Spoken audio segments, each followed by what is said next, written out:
Hi, my name is Liz, and this is my thought for the week.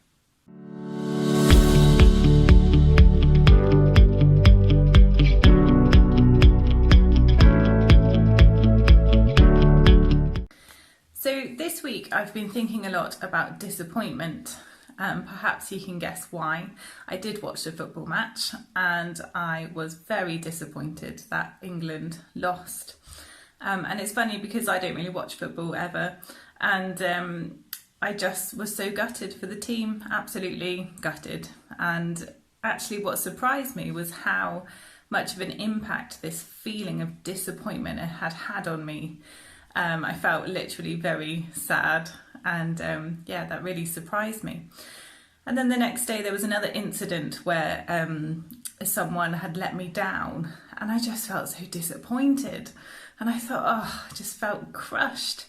And then the children did something, when you tell them not to do something and then you find a few days later that they've just blatantly ignored you and done it again. And I was just so disappointed in their behaviour. So I just kept feeling disappointed. And it's funny, isn't it? Because people talk about, I was so gutted.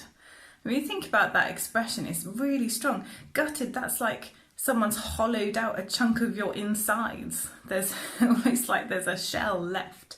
That's very, very strong language. We talk about major disappointments as being crushing or soul destroying. We tend to use very strong language to describe disappointments.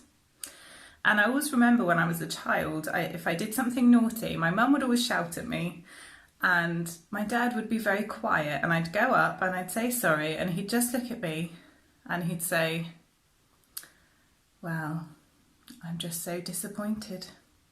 And then he'd carry on reading his book. And that was absolutely crushing. That was worse than any amount of shouting, just this disappointment. So it's a really crushing emotion. And then I thought, well, what's the opposite of disappointment?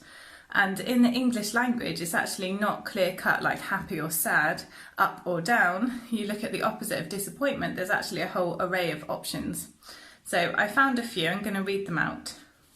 So, satisfaction, happiness, success, contentment, delight, rejoicing, exultation, victory.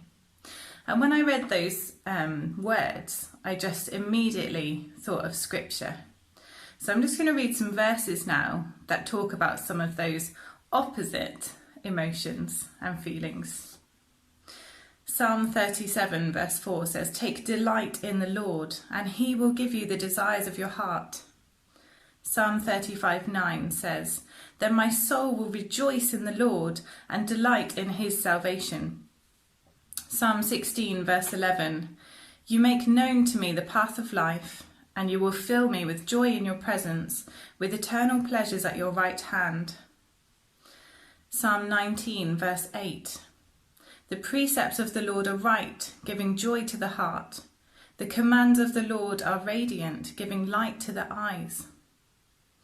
Psalm 63 verse 4-6, "I will praise you as long as I live, and in your name I will lift up my hands.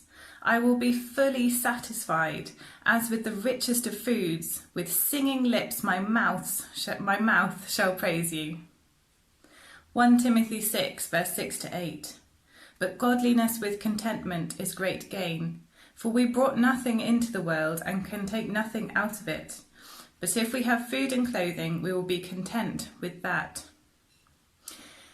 And Jesus has the ultimate victory over disappointment in this world, and one day we will share in that. But in the meantime, when disappointment does come, when it does crush us, let's remind ourselves of these verses and be encouraged. We are in this world, but we are not of this world. And our hope is so much greater than anything in this world that wants to crush us. So my prayer for all of us is taken from 3 verses from the Psalms. "Restore to me the joy of your salvation, and grant me a willing spirit to sustain me." That's Psalm 51 verse 12. "But may the righteous be glad and rejoice before God. May they be happy and joyful." Psalm 68 verse 3. And the last one, satisfy us in the morning with your unfailing love, that we may sing for joy and be glad all our days. Psalm 90 verse 14. So let's not be discouraged, but let's just rejoice in Jesus and the great victory that he has done. Thanks.